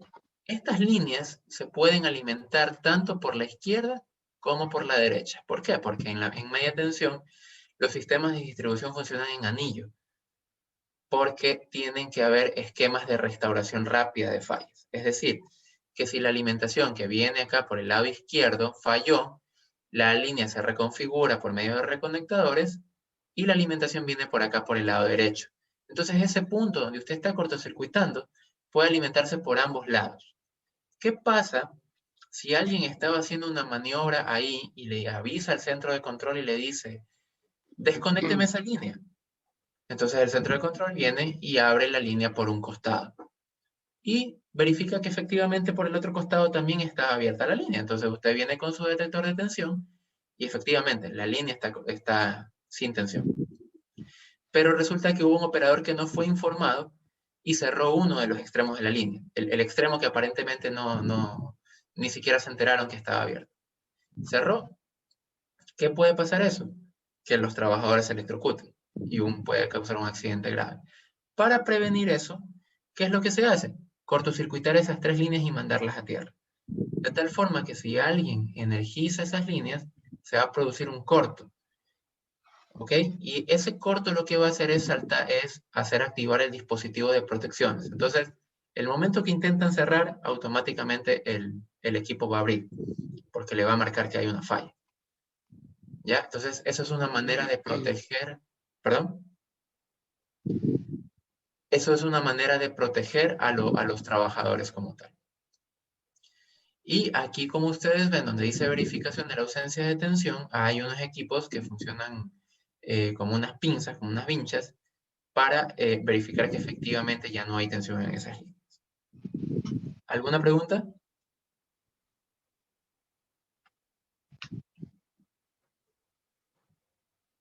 Listo. No, En baja tensión, ¿qué podemos hacer? Si ustedes están trabajando en un tablero que, digamos, su fuente de tensión que va a ser desconectada es el tablero, lo que podrían hacer es utilizar conductores desnudos de cobre junto con pinzas de tipo lagarto y poner una pinza en cada una de las barras. Cortocircuitar las 3 barras y una de esas mandarla a la barra de tierra. Entonces, de esa manera están seguros de que si alguien accidentalmente energiza el transformador, la protección del transformador va a disparar y ustedes no sufrirían, digamos, ningún accidente. Eso es una práctica segura, digamos, para trabajar en este tipo de instalaciones.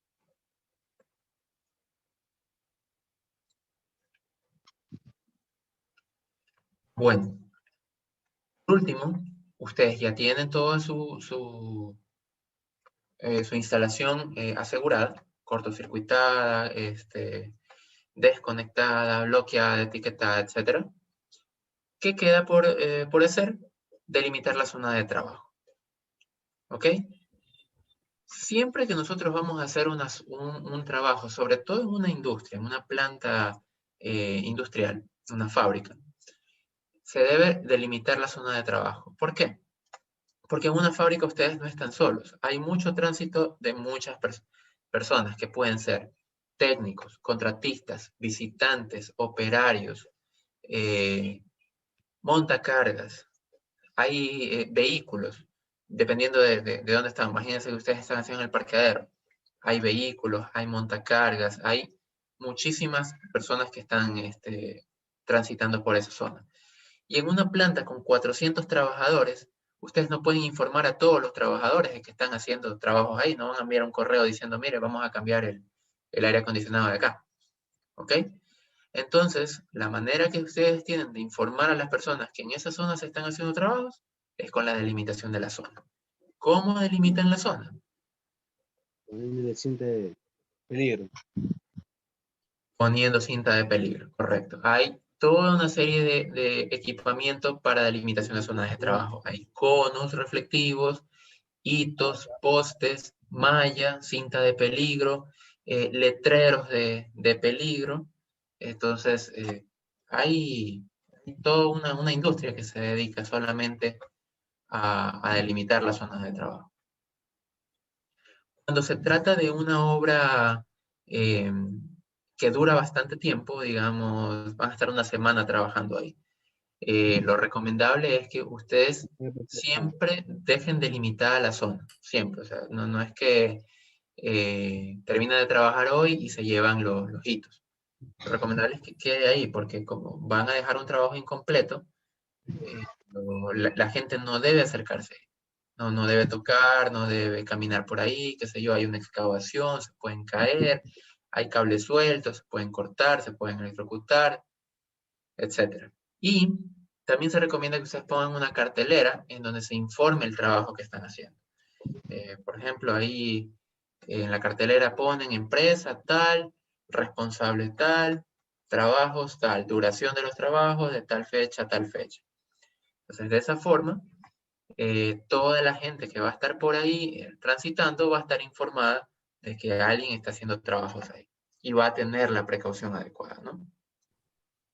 Y más que nada, ustedes no se van a meter en problemas si es que alguien llegara a tener un accidente por ahí, porque siempre está el descuidado, siempre está la persona que no le presta atención a la señalización, que camina como que no le fuera a pasar nada, que anda con el celular en la mano y que no sabe ni por dónde anda. Más que nada es para que ustedes no se metan en problemas, porque es tan común como que es evidente que alguien está haciendo trabajos en una zona y llega alguien y se tropieza por ahí y va a reclamar de que no vio una señalización de que había un trabajo por ahí.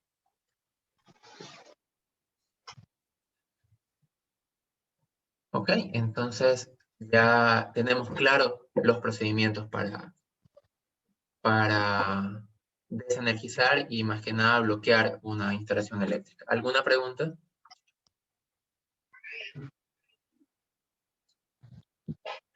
¿Una pregunta que tengan sobre esto? No, respecto a la señalética de seguridad ahí, ¿no?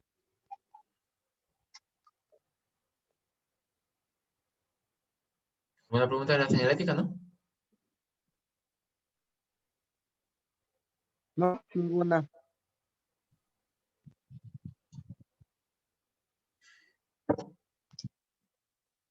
No la escuché.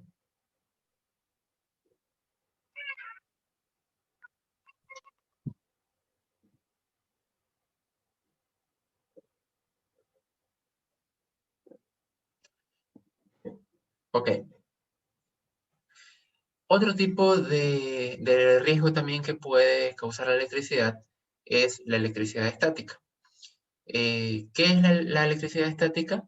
Es un fenómeno también eléctrico producido por fricción continua de materiales.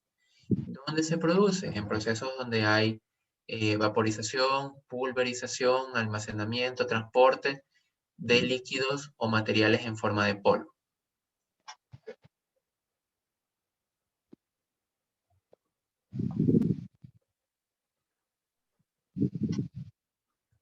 ¿Dónde se puede provocar este tipo de cosas? Cuando usted camina sobre una alfombra, cuando hay transporte de granos, por ejemplo, en los silos, donde se almacena arroz, donde se almacenan granos, Balanceados. Hacen balanceados, balanceados. etc. Ajá. ¿Por qué? Porque esos granitos pequeños al caer en la tolva se van friccionando entre sí. La harina, por ejemplo, también es un material explosivo cuando está en movimiento. Entonces, todo eso de ahí produce una carga estática. Si eso fuera contaminado con una chispa, eso puede producir una explosión. Por eso es que todos esos tanques de almacenamiento de combustible, de granos, etcétera, tienen que estar con un correcto aterrizamiento. ¿Sí? ¿Dónde está? Para prevenir que esa electricidad estática pueda derivar en una explosión. Por ejemplo, en esa foto, en Estados Unidos suele suceder, o bueno, solía suceder, creo que ahora ya han mejorado un poco las cosas, que en Estados Unidos las estaciones de servicio no tienen a un dependiente, alguien que les ponga la gasolina como aquí. Allá ellos van, se estacionan, ponen el combustible y van y lo pagan con su tarjeta de crédito. Entonces, en ciudades muy secas, como en ciudades donde hay desiertos o hay un clima demasiado seco, la electricidad estática es muy alta. En Guayaquil eso no ocurre porque como tenemos un clima húmedo, la humedad hace que se disipe la carga estática. Pero en Estados Unidos, la gente, por ejemplo, cuando se bajaba del auto y la ropa estaba friccionada con los asientos como tal, con el tejido del asiento, ellos bajaban con una carga estática. Entonces, al momento que empezaban a poner combustible, esa carga producía una chispa y producía una explosión. Entonces, era algo común que sucede. Supongo que ahora ya habrán arreglado el tema aterrizando las mangueras, qué sé yo, haciendo que la instalación a tierra sea mejor, etcétera, etcétera. Y en los centros comerciales, ¿por qué tenemos esta? ¿Perdón? En los centros comerciales también se produce el fenómeno de la estática. ¿En qué parte? En ocasiones uno va caminando, por algún motivo topa a alguien o alguien lo topa a uno y se siente la descarga y Correcto. todo. O topo el pasamanos metálico, obviamente, ¿ya? Y uno siente. Correcto. Eso Como también sucede porque en los centros comerciales el aire acondicionado es continuo. Entonces, todo el día está funcionando, por lo tanto el ambiente es muy seco. Y la estática se produce precisamente en ambientes secos. pienso yo también que es más por el uso del celular, del teléfono celular. Bueno, Porque de eso no antes tengo no se referencia. sentía ese fenómeno en los centros comerciales. Bueno, eso sí no te sabría decir porque no he leído algún estudio que relaciona que la estática está relacionada con el uso del celular. Pero sería interesante averiguarlo, a ver si tiene alguna relación.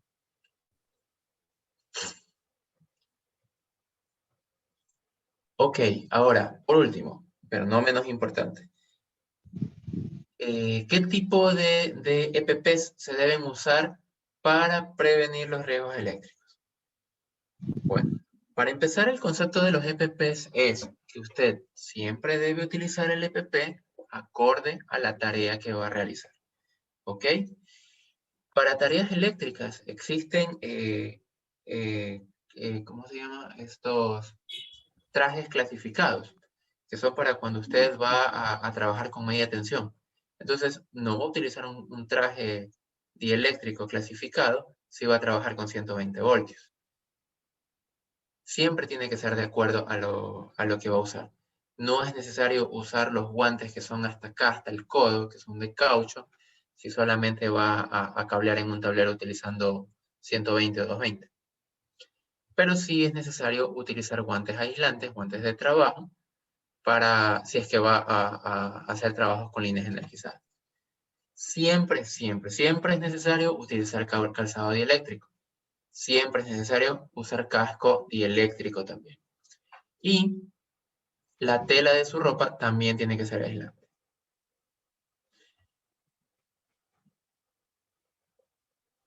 Los cascos de seguridad, además de que les van a ustedes ayudar a protegerse en caso de impacto con objetos que le puedan caer encima, o cuando ustedes, por ejemplo, trabajan en espacios pequeños y que tienen que agacharse y de pronto a lo que se levantan se van golpeando la cabeza, el casco también les va a ayudar con eso. No sé si a usted alguna vez les ha pasado. O si, por ejemplo, van a trabajar dentro de un tablero y accidentalmente cuando se arriban para adelante se chocan con una barra, el casco le va a proteger de eso. El uso del casco es, yo creo que la medida básica de seguridad cuando ustedes van a trabajar, no solamente con líneas eléctricas, cuando va a trabajar con cualquier tipo de tablero, de herramienta eléctrica, herramienta de perforación, escalera. El casco es, digamos que la primera línea de defensa contra cualquier golpe con objetos contundentes que usted pueda tener.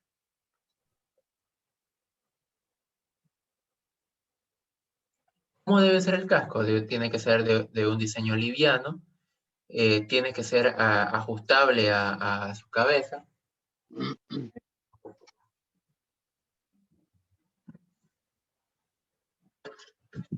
Tiene que estar seguro, esta parte de aquí, tiene que estar ajustable a su circunferencia con este tipo de ajuste roscable. Usted lo puede ajustar. El casco no debe quedarle bailando, no debe ser una gorra. Nunca debe usar usted una gorra debajo del casco. Nunca. Yo he visto un montón de gente, de eléctricos, que se ponen la gorra. No sé por qué no se quitan la gorra. Pero usted no debe usar una gorra debajo del casco porque si no, le disminuye la protección. El casco se le va a salir volando. Si usted va a trabajar en un ambiente ruidoso, utilice las orejeras que son acoplables al casco. ¿Sí lo ven? Cuando el brillo de aquí del casco como tal empiece a desaparecer, es hora de cambiar el casco. ¿Por qué? Porque este brillo como tal, este barniz, esa es la protección dieléctrica del casco. Si a usted ya el casco por el uso, por el tiempo como tal, se le empieza ya a opacar y ya no se le ve brillante, solamente, o sea, el casco le va a seguir sirviendo para golpes, pero ya no va a tener la protección dieléctrica. ¿Sí? Y bueno, dependiendo, digamos, ya como que de los gustos, usted puede usar un casco con una visera corta o puede usar uno con una visera más larga, ¿no? Igual, es lo mismo. Si usted va a trabajar en alturas, tiene que utilizar el barbiquejo. ¿Sí lo ven? Este barbiquejo tiene que ir en la barbilla siempre que usted va a trabajar en altura. Porque si no, usted se agacha y el casco se le cae. Y hasta ahí llegó la protección. ¿Alguna pregunta?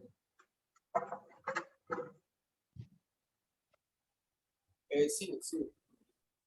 El tono de los cascos. simboliza o clasifica algo? Depende de la entidad. Se suele usar el código de colores de casco, que no está normado. O bueno, hay normas, pero son normas diferentes. Cada quien usa su propia norma. Y eso ya realmente responde a una necesidad o algún diseño de cada cliente. Por ejemplo, en Cervecería Nacional, los contratistas utilizan casco amarillo y casco azul. El casco amarillo es para el contratista que hace cualquier trabajo mecánico, civil, pero no eléctrico. Y el casco azul es para el contratista que tiene su certificación de riesgo eléctrico y está designado como contratista eléctrico. El casco blanco lo utilizan las visitas y lo utiliza el personal interno de cervecería.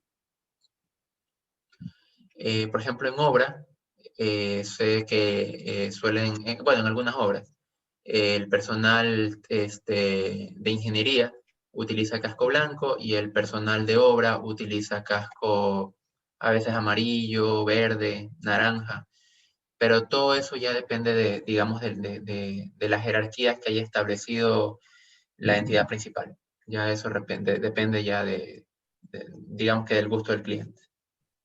Ah, ya. Sí, más que nada por eso es que hay diferentes colores, pero no es que un casco tenga una propiedad diferente a otro.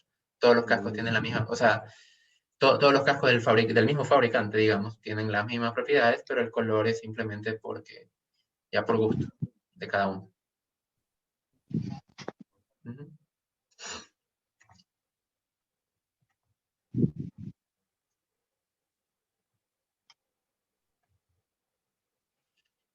Bueno, en la etiqueta de su casco tiene que ver el tipo, la clase del casco como tal, ¿no? Porque no todos los cascos se fabrican de la misma forma.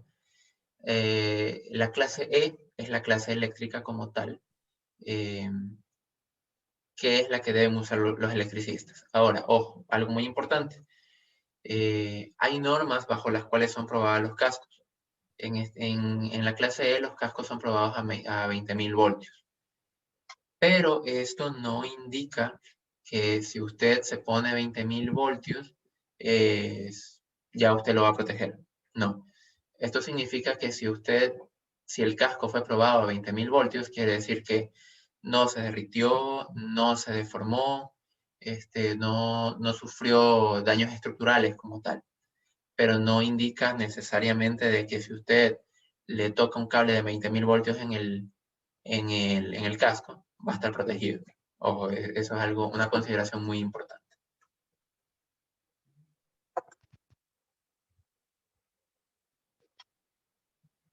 Listo. Bueno, los cuidados del casco, usted tiene que colocárselo adecuadamente, tiene que asegurarse que este ajuste como tal, bueno, en algunos viene como rosca, por ejemplo, en este otro de acá, sí, vienen como rosca, tienen diferente tipo de terminación de rosca, pero ambos ajustan. Tiene que asegurarse que el casco le ajuste bien aquí en la frente, no demasiado apretado para que le corte la circulación, ni aguado para que cuando usted vaya caminando el casco le vaya bamboleando, ¿sí? Tiene que ser un ajuste de acuerdo a su cabeza. Tiene que mantenerlo limpio, tiene que cambiarlo si es requerido y usarlo de la manera adecuada, es decir, no use gorras debajo del casco, que es lo principal. Úselo en las áreas adecuadas. Si va a estar caminando al aire libre, utilícelo únicamente si es que es un requerimiento expreso de la entidad. Si va a estar en áreas de trabajo, úselo obligatoriamente. Si va a estar en áreas con ruido, use la protección auditiva del casco. Los guantes, igual. Los guantes tienen que ser acorde al nivel de voltaje. Si ustedes van a trabajar en baja tensión, con guantes dieléctricos de trabajo basta. Perdón, en baja tensión. Si va a trabajar en media tensión, necesita los guantes de caucho natural y que son casi que hasta el codo. Esos son para trabajo en media tensión. Las botas tienen que ser dieléctricas. Tienen que ser de suela antideslizante, resistente a aceites, resistente a golpes, la punta como tal, porque como trabajadores en áreas complicadas, ustedes pueden estar expuestos a que les caiga una herramienta, les caiga una bobina, que algo les golpee y les pueda lastimar el pie, ¿no? Entonces, la punta dura les va a proteger de eso. La protección visual, que es lo que les mencioné justo al inicio de la presentación, es obligatoria para cuando usted va a trabajar con una moladora, con un esmeril, soldadura, con taladros, con todo lo que pueda generar partículas o fragmentos que puedan proyectarse hacia los ojos. ¿Ok? Es muy importante utilizar la protección visual. Usar usted también protección en forma de careta si es que va a utilizar un casco. Si usted tiene el casco y tiene que hacer un corte, por ejemplo, puede usar la careta. La protección de respiratoria, que en este caso la protección full face, que es para cuando usted va a entrar a áreas en donde hay gases como cloro o amoníaco.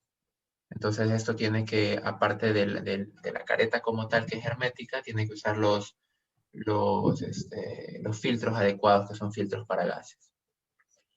Y cuando usted va a trabajar en áreas de polvo, por ejemplo en una cementera o en una empresa que hace empaque o distribución de granos, tiene que usar los filtros de polvo, que son estos filtros rosados, que son los respiradores media cara con filtros de polvo.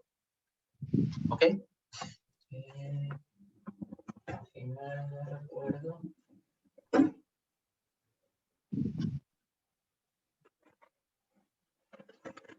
Tenía por aquí, bueno, este es un respirador media cara, pero está sin los filtros. Aquí, ¿sí? Aquí en estos extremos, usted puede poner los filtros adecuados. Entonces, este respirador media cara le puede servir tanto para gases como para polvo, pero va a depender del filtro que usted le ponga. Este filtro, por ejemplo, este es el filtro para gases. Si usted le pone aquí, ya tiene protección para gases. No tengo aquí en la mano el filtro de polvo. Pero este, por ejemplo, es el de filtro para gases.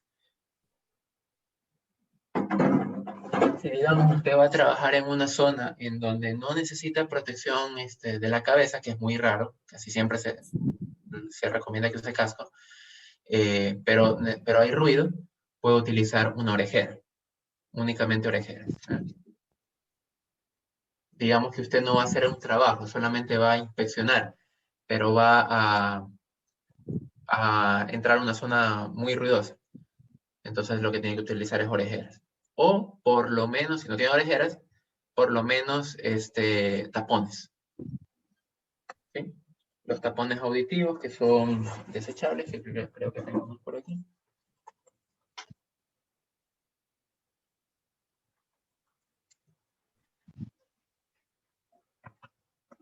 Estos de aquí.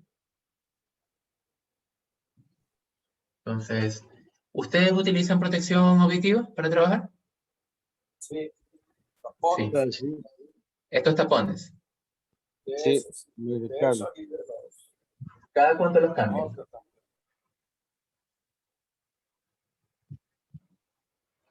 ¿Cada cuánto cambian los tapones? Yo uso los desechables.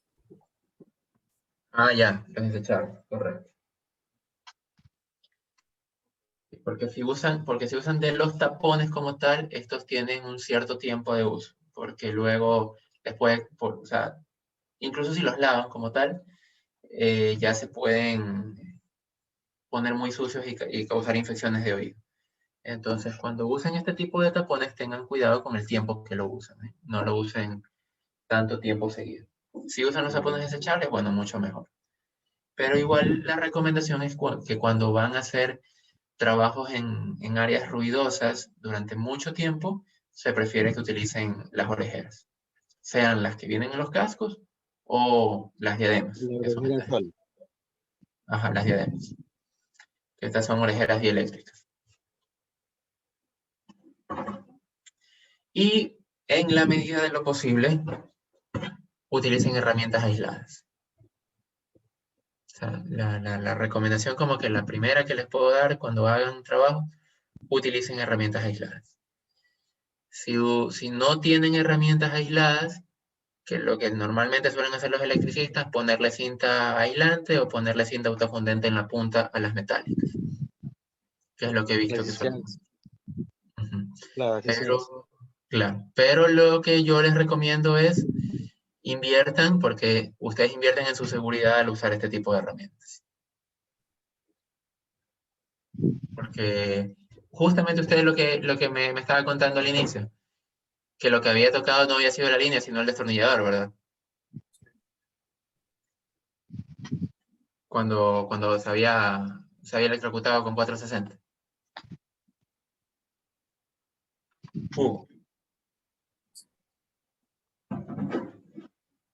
¿Se fue Hugo? Justamente digo, es lo que usted me había contado, que cuando se electrocutó con 460 era porque había tocado el destornillador que estaba ahí. Sí, así fue. Incluso el destornillador se voló un pedazo. Sí. Un pedazo. Sí, eso de hecho me pasó una vez. Yo no lo toqué, o sea, no toqué el voltaje como tal, pero estaba trabajando con 125 VDC en un tablero de subestación. Y creo que tocó con la tierra también el destornillador, y saltó un chispazo y la punta del destornillador se quedó fundida. Se voló un pedazo también. Por eso la recomendación es trabajar con este tipo de destornillador. Hay de muchas marcas, de muchos valores. Si de pronto ustedes algún rato que no tengan mucho que hacer, se dan una vuelta por el Kiwi. En el Kiwi hay una gran variedad de destornilladores aislados de todos los precios. Hay de los baratos hasta los caros. Incluso los baratos funcionan para lo que están hechos. Claro.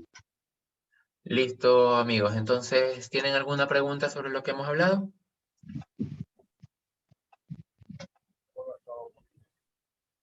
No. Evidentemente está todo clarito. Está todo claro. Listo. Bueno, entonces, la última recomendación que les puedo dar es trabajen siempre con seguridad.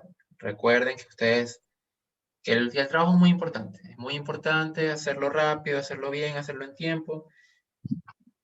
A veces los accidentes ocurren porque nos ofuscamos, porque pensábamos que íbamos a salir a las 2 de la tarde y estamos a las 7 de la noche y todavía no terminamos el trabajo porque algo se complicó. Claro. Es muy común que eso pase. Me ha pasado. Creo que me va a seguir pasando porque hay cosas que a veces uno no puede prever, que se complican. Y cuando uno empieza a ofuscarse es cuando empiezan los accidentes. ¿Ok? Entonces, mi recomendación es que cuando ustedes pasen eso, se lo tomen con calma, respiren, tranquilos, acuérdense que en la casa los están esperando. No sé si tienen esposa, hijos, perros, mascotas, nietos, pero alguien en la casa los está esperando. Entonces, sí, entonces cuando de pronto tenemos este tipo de cosas, que chuta, ya me quiero ir, que no, chuta, no sale, hay que calmarse, hay que pensar que primero está la seguridad. El trabajo es importante, pero no hay ningún trabajo tan importante ni tan urgente que valga la pena comprometer nuestra seguridad. ¿Ok? Entonces, esa es la mejor recomendación que yo les puedo dar de todo lo que hemos visto. Así que espero que les vaya bien en su certificación, que puedan tener su licencia. Esto es muy, muy, muy importante para su trabajo, para su carrera como tal. Eso les va a dar a ustedes un factor diferenciador, el tener ya su certificación en competencias laborales. Listo, entonces, sin más, les agradezco por la atención y me despido. Que pasen bien. Ok, gracias. Buenas noches. De nada, buenas noches, que pasen bien.